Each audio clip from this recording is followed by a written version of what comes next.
Hey, before we get into this video, please note that I will spoil the ending of Future Redeemed, so if you don't want spoilers, consider throwing this into your watch later folder so you can come back when you're ready. Alright, let's get into the video. Xenoblade 3 made one of the biggest changes the series has ever seen, increasing the maximum party size from 3 to 7. I really liked this change, but one feature about it always really confused me. Only 6 of the 7 characters are actually playable. So, to figure out why Monolith Soft made this weird decision, let's look into it a bit more to see if we can find an answer. One of Xenoblade 3's main features is the hero system implemented. Now, once you recruit a new member to your team, you can ask for their services at any time, and also use their class on any one of the main 6 Ouroboros members, although some are better at certain classes than others. For some reason, however, although you can swap freely between the 6 main Ouroboros characters at any time during combat or while just walking around, you can never change to the hero in your party, but you can change their equipment and gems, post-game, and change their arts that they use like any other character. So why is this? Well, obviously you could play as them the same as anyone else, but you just wouldn't be able to use Ouroboros powers or fusion arts. Wait, that might just be the answer we're looking for. Perhaps the developers thought that just having one character that couldn't use the 2 main gimmicks of the game would be a waste. I can see why the devs might think this. Fusion arts arguably are the most important gimmick in the game among the 6 Ouroboros characters, as it allows you to do multiple actions at once depending on the arts and fills up the Ouroboros meter. These aren't possible on heroes, as the only way you can unlock arts for the fusion arts is by getting class mastery. And Ouroboros, the other important gimmick, is impossible for heroes for obvious reasons. Maybe the devs thought that people wouldn't bother playing as the hero since they would be much less useful than the main 6 Ouroboros characters and would be more an annoyance than useful if you were someone who actively changed characters in battle. I see why they would think this, but not being able to play as a bunch of characters just because they're heroes is a bummer.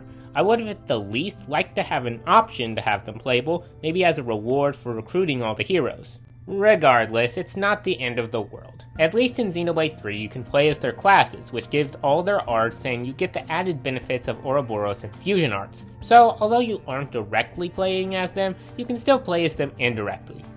Future Redeemed, on the other hand. In Future Redeemed, there is no Ouroboros form yet, but luckily they had mastered the art of fusing arts together.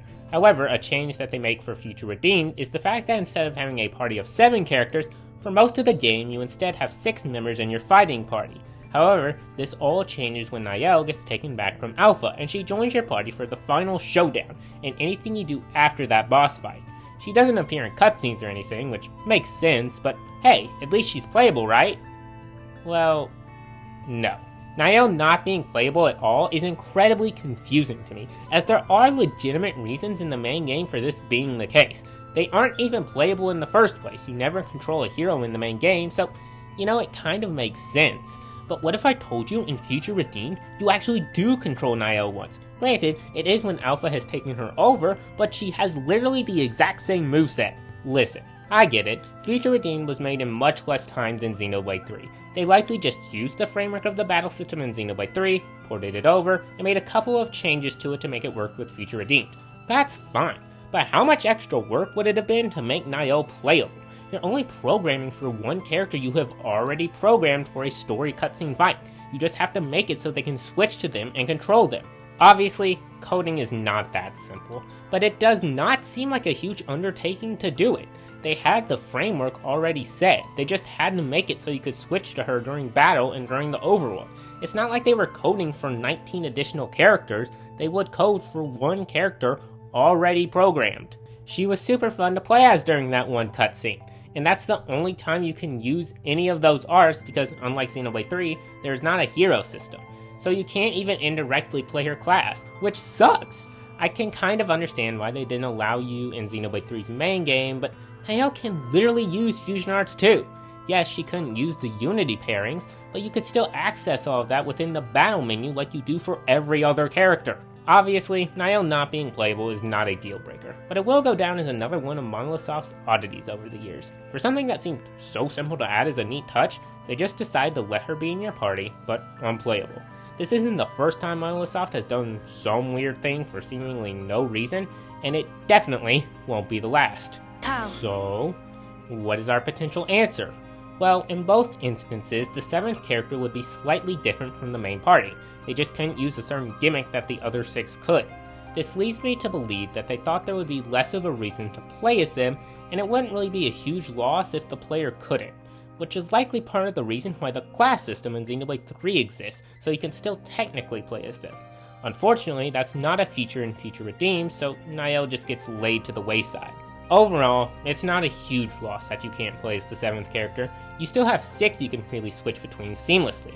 However, I'm sure we've all thought about being able to play as the 7th character at least once, even if it would likely not be that useful combat-wise.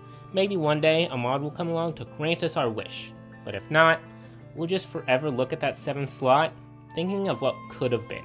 Thanks for watching until the end of the video. I really appreciate it. If you enjoyed, please consider subscribing. Less than 5% of my viewers are actually subbed, and it's free and it helps support the channel a lot. Also, consider leaving a comment. I read every comment, even the 2,000 word essay ones.